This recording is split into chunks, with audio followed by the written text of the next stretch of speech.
ጌታችን ኢየሱስ ክርስቶስ ለብዙዎቹ ነበር ጊዜ ትልቅ ሰው ነኝ አይል፣ አምላክ ነኝ አይል፣ ለሁሉ ሰው ቆሞ የመቆየት እድል ይሰጣቸው ነበር። ከመረረው ድሃም ቢሆን ሰብሮ ይበላል፣ ዘግቼ እበላለሁ ስትል። ስለዚህ ጎረቤት ምንድን ነው የሚሰራ? እርቦታል፣ ጠምቶታል፣ ተጣልተዋል፣ ፍቅር ናቸው፣ ታመዋል፣ አርጅተዋል፣ ጧሪ ያላቸው፣ ለጎረቤት ጊዜ ሊሰጠው ይገባል። ጌታችን ላልደረሱት እስኪደርሱ ጊዜ ይሰጣል። እናንተ ጊዜ ትሰጣላችሁ? ቶሎ አልገባው ላለ ሰው ጊዜ ትሰጣላችሁ? አንተ ደደብ እስከ መቼ ድረስ ነው ካንተ ጋር የምኖረው አትሉ? ሰው ሁሉ ለመስማት ለማዳመጥ የፈጠነ ለመናገር የዘገየ ይሁን ይላል። ለማዳመጥ የፈጠነ ለመናገር የዘገየ ይሁን።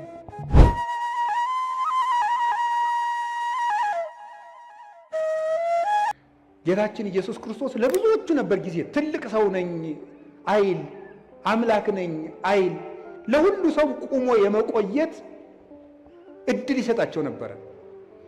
የማቴዎስ ወንጌል ምዕራፍ 9 ላይ ስታዩ ሁለት ዕውሮች ነበሩ። ጌታችን አልፎ ሲሄድ ሁለቱ ዕውሮች የዳዊት ልጅ ሆይ ማረን አሉ። እሱ አልፎ እየሄደ ነው። ማረን ሲሉ ምን ይላል? ማቴዎስ ወንጌል ምዕራፍ 9 ላይ ስታነቡን ይላል ወደ ቤትም በገባ ጊዜ ሁለቱ ዕውሮች መጡ ይላል። ወደ ቤትም በገባ ጊዜ የሚለው ለምንድን ነው የተጻፈው? መጽሐፍ ቅዱስ ላይ ዝም ብሎ የሚጻፍ ቃል የለም። ሊቃውንቱ ሲተረጉሙት ምን ይላሉ? ዕውሮች ናቸው ሩጠው እንዳይደርሱበትና ከቤት ገብቶ ቆያቸው ይላል። ይህ ነው ጊዜ መስጠት። ሩጠው እንደማይደርሱ ያውቃሉ፣ አይነ ስውሮች ናቸው። ስለዚህ እስከሚመጡ ድረስ ጊዜ ሰጣቸው፣ ቆያቸው። ይሄንን ሊቃውንተ ቤተክርስቲያን ምን ብለው ይተረጉሙታል? መንገድ ላይ ያሉት ደግሞ ምን ይላሉ? አጋንንት ምንድን ነው የሚሉት? መንገድ ላይ ያሉት ሰዎች ደግሞ እናንተ አትጥሩት፣ ትልቅ ሰው ነው እንዴው ትልቅ እንዴ አታፍሩም እንዴ ስትጠሩት መንገድ ላይ ዝም በል ይሏቸዋል። ወአፈድፈዱ ከሊሃ ይላል። እነሱ ግን እንዲያውም ጨምረው እንዳልጮህ እንጂ የዳዊት ልጅ ወይ ማረን ብለው እንዲያውም ደግሞ ድምፅ ጨመሩበት፣ ገብቶ ቆያቸው ይላል። ሊቃውንቱ ምን ብለው ይተረጉሙታል? ክርስቶስ ለእነዚያ ዕውሮች ሩጠው የሚደርሱበት አዝግመው እስኪደርሱ ድረስ ከቤት ገብቶ ቆያቸው። ምን ይላሉ? ዕውሮች የሚባሉት የክርስቶስን ብርሃን ማየት ያልቻለች ዕውር ነፍስ ናት። ዕውር ነፍስ የጌታን ብርሃን ለማየት ያልበቃች በድንቁርና በኃጢአት ውስጥ ያለች ነፍስ ናት። የዳዊት ልጅ ሆይ ማረኝ የምትለው ጸሎቷ ነው። እግዚኦ መሐረነ ክርስቶስ የምትለው ዝም በል አትጩህ የሚሉት ደግሞ አጋንንት ናቸው። ጸሎት አቋርጥ የሚሉት ናቸው። ተኛ፣ ዝም ብለህ ተኛ እንዳትጮህ የሚሉት ናቸው። ክርስቶስ ግን እነዚያን ዕውሮች ቁሞ ቆያቸው ማለት እሱን ለማየት እስከምትበቃ ድረስ በኃጢአትም በድንቁርናም የታወረችውን ነፍስ ክርስቶስ ይቆያታል። እቤት ገብቶ ይቆያታል አዝግማ እስከምትደርስ ድረስ። ሁላችንም ቆይቶን ነው እንጂ ገና ዕውሮች ነን በእውነቱ ማለት ነው። በጊዜ ሰጥቶን እቤት ገብቶ ቆይቶን ነው አሁንም ቢሆን የመጣ ነው። ክርስቶስ እንደ ፍጥነቱ ጥሎን ቢሄድ ድሮ ማንም እዚህ መድረስ አይችልም ነበር። እዚህ መግባት አንችልም። ቤቱ ውስጥ መግባትም አይፈቀድልም ነበር። ማን ይዘልቀዋል? እሱን ተጽዕነ ላዕሌ ኪሩቤል ወሰረረ በክነፈ ነፋስ። ሕሊና መላእክት እንኳን የማይደርስበትን ጌታ እኛ ግን በቅዱስ ሥጋው በክቡር ደሙ እንድንዋሃድ የፈቀደልን እሱ ቆሞ ስለቆየን ነው። ጌታችን ላልደረሱት እስኪደርሱ ጊዜ ይሰጣል። እናንተ ጊዜ ትሰጣላችሁ? ቶሎ አልገባው ላለ ሰው ጊዜ ትሰጣላችሁ? አንተ ደደብ እስከ መቼ ድረስ ነው ካንተ ጋር የምኖረው አትሉ? ጊዜ ትሰጣላችሁ? ቁማችሁ ትቆይታላችሁ? ሰው እስኪስተካከል፣ ጠባዩ የከፋ ሰው እስኪስተካከል ትቆያላችሁ? ወዲያው ነው። ማንን አይቆይም። አሁን ጥሎ መሮጥ ነው በቃ። እና ቆዩት እስቲ፣ ሁሉንም ሰው ቆዩት፣ ይስተካከላል ከቆየ ነው። በጊዜ የማይስተካከል ዲያብሎስ ብቻ ነው። ሰው ይስተካከላል። ጊዜ ለቤተሰብ እስኪ በሉ ንገሩ እንጂ። አዎ ጊዜ ለቤተሰብ ሊኖር ይገባል። ብዙ አሁን እንደው እናታችን ቅድስት ቤተክርስቲያን እየተፈተነች ያለችው አንዱ በትዳር ነው እየተፈተነችው ያለው። የባለ ትዳሮች ደግሞ መሰረታዊ ችግራችሁ ምንድን ነው ስትሉ ጊዜ የላችሁም ነው። ትዳሩን የሆነ ሱቅ ነው የምታደርጉት። ምን ማለት ነው መሰላችሁ? ስራ ቦታ ሆኗል ማለት ነው። ጊዜ የላችሁም። ባልና ሚስት አብራችሁ የምትሆኑበት ጊዜ የለም። አትተዋወቁም እኮ ሁላ። ጊዜ ያልሰጣችሁት ሰው ይኸውላችሁ፣ በሰነፍ አዝመራ አለፍኩ አረም በቅሎበትም አየሁት አለ ሰሎሞን። በሰነፍ አዝመራ አለፍኩ አረም በቅሎበት አገኘሁት። ለሚስትህ ጊዜ ከሌለ ዞር ዞር ብለህ ስትመጣ አረም በቅሎባት ነው የምታገኘው። አረም ይበቅልባታል። የነገር አረም፣ ሌላም አረም፣ ሌላም አረም። የአረም አይነቶችን አግሪካልቸር ባለሙያ ጠይቆ ብዙ አረም ነው የሚበቅልባት። ነግሬያቸዋለሁ። ለባሎቻችሁ ጊዜ ከሌላችሁ ብዙ አረም ያበቅላል፣ ይሸፍታል ልብ። እነዚያን አረሞች ደግሞ ነቅሎ የሚጥላቸው የለም። አረሙን እንነቅላለን ስትሉ ስንዴውን ትነቅሉብኛላችሁ እንዳለ ጌታ በዚያችሁ ትንሽ ችግር በበቀለችው አረም በአመል መግፋት ስትጨቃጨቁ ራሱን ማጣትም ይመጣል። ስለዚህ ጊዜ ይኖራችሁ። እኔ እውነቴን ነው፣ ስለ እግዚአብሔር ብላችሁ ለልጆቻችሁ ጊዜ ስጡ። ጌታችን ኢየሱስ ክርስቶስ ለሕፃናት ጊዜ እንደሰጣቸው ታስታውሳላችሁ። የማቴዎስ ወንጌል ምዕራፍ 18 ላይ ሕፃናት ወደ እኔ እንዲመጡ አትከልክሉ፣ አቅፎ አስተምሮባቸዋል። እየታቀፈ በዚህ በትከሻው እየመጡ ዙሪያውን እየከበቡ ለሕፃናት ጊዜ ነበረው። ለልጆች ጊዜ ያስፈልጋል። ለጎረቤት ጊዜ ያስፈልጋል። አላችሁ? አሁን ለጎረቤት ጊዜ አላችሁ? አሁን እንደው መችስ ሰለጠን ተብሎ አሁን ጎረቤትም አይጠያየቅም። የጎረቤት ልጅ መቆጣትም ቀርቷል። እኛ ልጁ ነን በእውነት እግዚአብሔር በሚያውቀው አሁንም ገና አላደግንም። በርግጥ ጎረቤት ነው እየቀጣ ያሳደገን። ዋስ ጠርተን ነው ይገርም።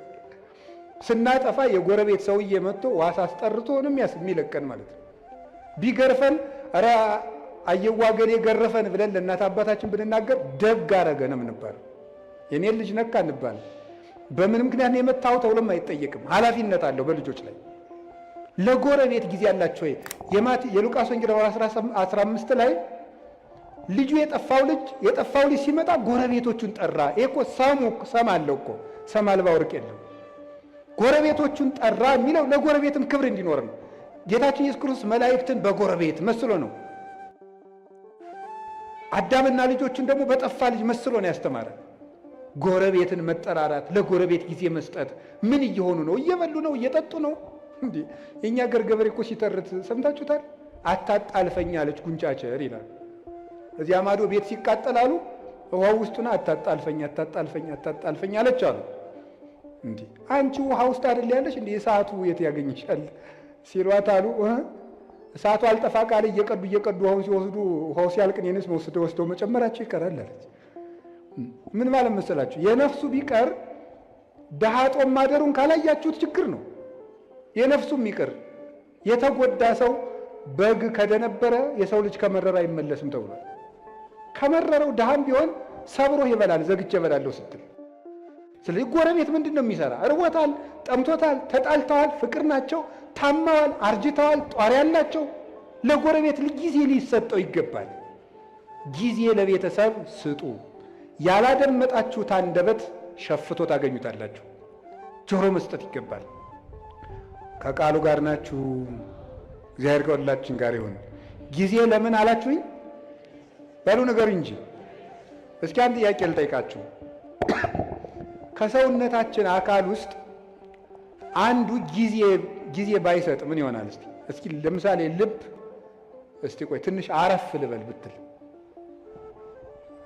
የሆነ ጊዜ ላይ እኮ ነው የዓመት እረፍት ተውትና የደቂቃ እረፍት ብትወጣ ልብ ምን እንሆናለን? ቤተሰብ እኮ ናቸው እነዚህ። ታውቃላችሁ አይደለም? እነዚህ እኮ ቤተሰብ ናቸው። ልብ ደም መርጨት ካቋመች ሳምባ ምን ቁም ነገር አለው? ኦክሲጅን አንድ አቅማዳ ኦክሲጅን ቢሰበስብ ምንም ጥቅም የለው። ደምን ለማጣራት ነው የሚጠቅመው። ብታውቁ ምን ይሆናል? ሳምባ እስቲ ቆይ ትንሽ አረፍ ልበል ቢልስ? ቤተሰብ እኮ ናቸው እነዚህ። ሳምባም ልብም ሁሉም ጊዜ አላቸው። አንዱ ለአንዱ የሚሰራውን ጊዜ ያውቃል። አንዱም ሳምባ ለልብ ጊዜ ይሰጠዋል፣ ጊዜም ለላባ ጊዜ ይሰጠዋል፣ ቦሳ ይሰጠዋል። አንዱ አጣርቶ ይድልካል፣ አንዱ ያበለጽጋል። ደሙን በኦክሲጅን ማለት ነው ያጣራዋል። እንዲሁ ነው። ተጋግዘው እኮ ነው ቤተሰቡ በሰላም የሚኖር። ይሄ እኮ ሰውነታችን ቤተሰብ ነው። አታውቁም? ቤተሰብ እኮ ነው። እዚህ ውስጥ የሚራወጥ ስንት ስራ ነው ያለው። አሁን እግራችን እሾህ ቢወጋው ምንድን ነው የሚያደርጉ? እኔ ጠይቄ ነው ሐኪም አላውቅም። ሐኪሞች እንደነገሩኝ ከሆነ ግን ብሳሳትም ስህተቱ የሐኪሞች ነው ስላልተማርኩት ማለት ነው። ሐኪሞች እንደነገሩኝ ሜሴጅ ትራንስሚተርስ አሉ።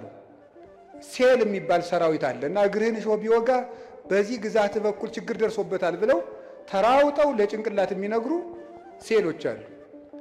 እነዚያ ሁሉ ቤተሰብ ናቸው፣ ተባብረው ነው የሚኖሩት። የውስጥ ደዌ ስፔሻሊስት ጠይቁ። እንደ ውስጥ እኔ የውጩን ራሱ ልንገራችሁ። የውጩን ራሱ አሁን እኔ ቢያመኝ ምን ያደርጋል መስላችሁ? ጭንቅላቴ አሁን ይችን ጣቴን ቢያመኝ ጭንቅላቴ ጣቴን እኮ አመማት ይላል፣ ልሂድ ይላል። እግር ደግሞ ይሄዳል መድኃኒት ወዳለበት ይሄድና አፍ ምን ያደርጋል? አሞኛል ምን ግን ጣቴን መቼ ሰኞ ጀምሮ ይላል። ጆሮ ደግሞ ምን ይላል? ጠዋት አንድ ማታ አንድ ውሰድ የሚለውን ይሰማል። ከዛ እጅም እንደሚያደርገው መድኃኒቱን ይቀበላል። እጅ መድኃኒቱን ይቀበላል። ከዛ ምን ያደርጋል? አይን ያያል።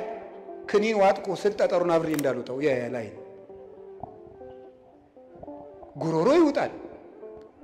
እዛ ወዲያ በምን እንደሚፈጭ ሐኪም እንጠይቃለን። እንዴት እንደሆነ እዚያ እንጠይቃለን። ተባብረው ሰውየውን አቁመው የሚያውሉት እነማን ናቸው? ቤተሰብ በሉ እንጂ ቤተሰብ ነው። ቤተሰብ አቁመው ያውለዋል ይህን ሁሉ። ስለዚህ ለቤተሰቦቻችሁ ጊዜ ሊኖራችሁ ይገባል። ውላችሁ ስትገቡ ስልካችሁን ጥርቅምቅም አድርጋችሁ ልጆቻችሁ ጋር ዝም ብላችሁ አውሩ። ሚስቶቻችሁ ባሎቻችሁ ጋር አውሩ። ቁጭ ብላችሁ ማውራት አለባችሁ። ወሬው ቢረባም ባይረባም ነው።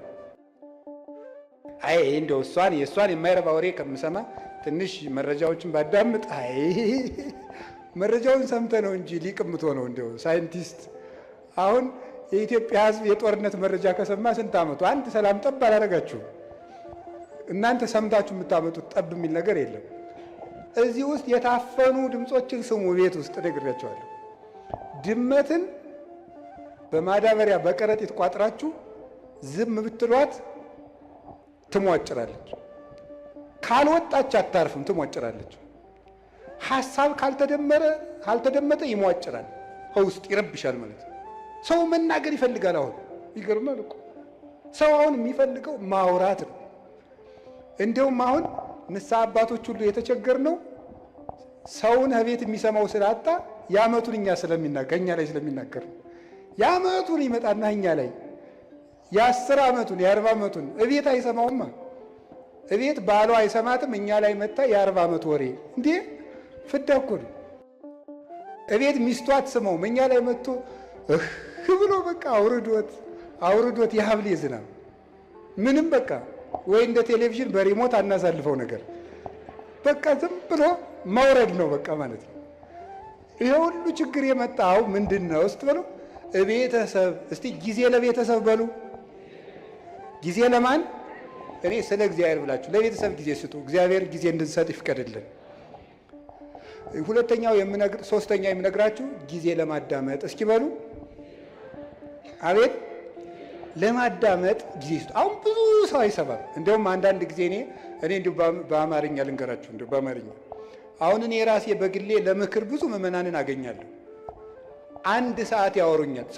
ዝም ብዬ ማለት 1 ሰዓት ያወሩና 10 ደቂቃ መፍትሄ መናገር ሲጀምር ራሳቸውን ማከክ ይጀምራሉ።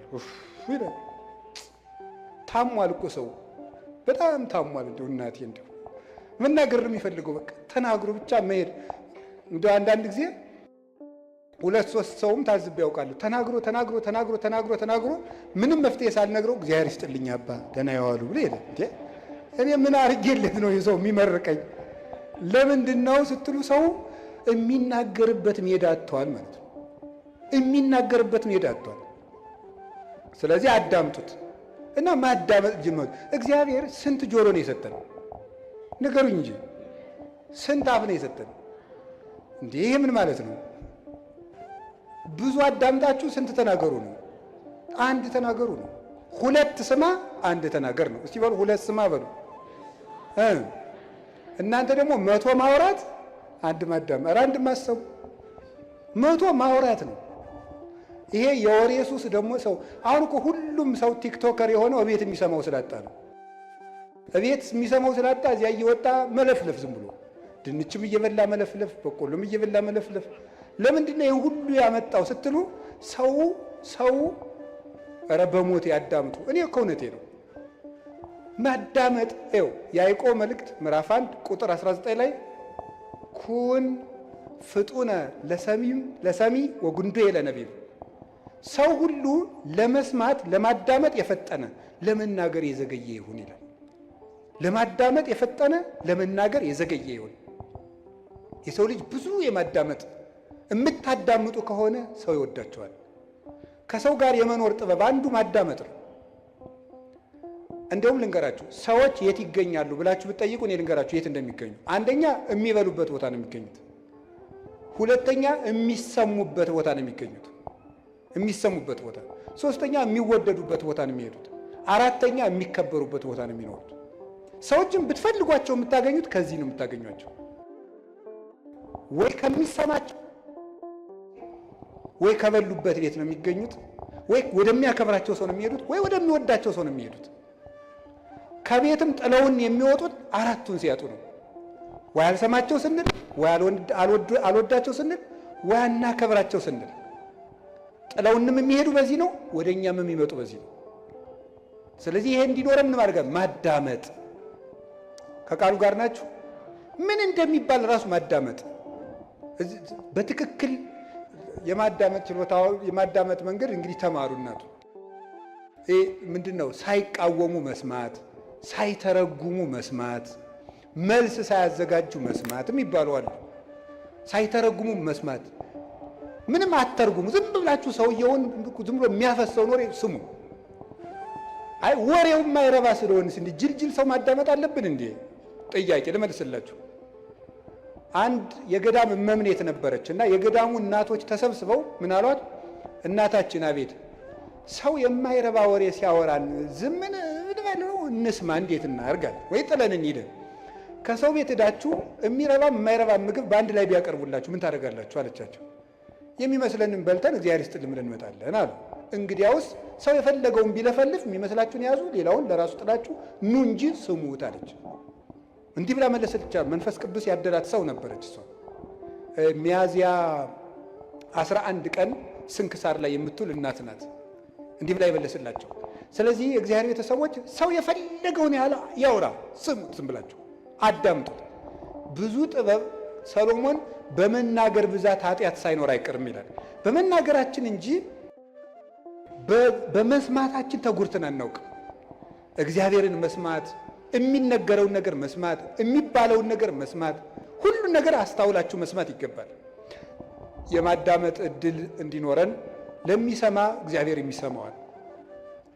ለዚህ ነበረ የጌዴዎን ልጅ ቆሞ ስምዑኒ ሰብአ እስራኤል ወእግዚአብሔር ይስማዕክሙ፣ የእስራኤል ወገኖች ወይ ስሙኝና እናንተንም እግዚአብሔር ይስማችኋል። ሰውን የሚሰማ ሰው እግዚአብሔርም እሱን ይሰማዋል።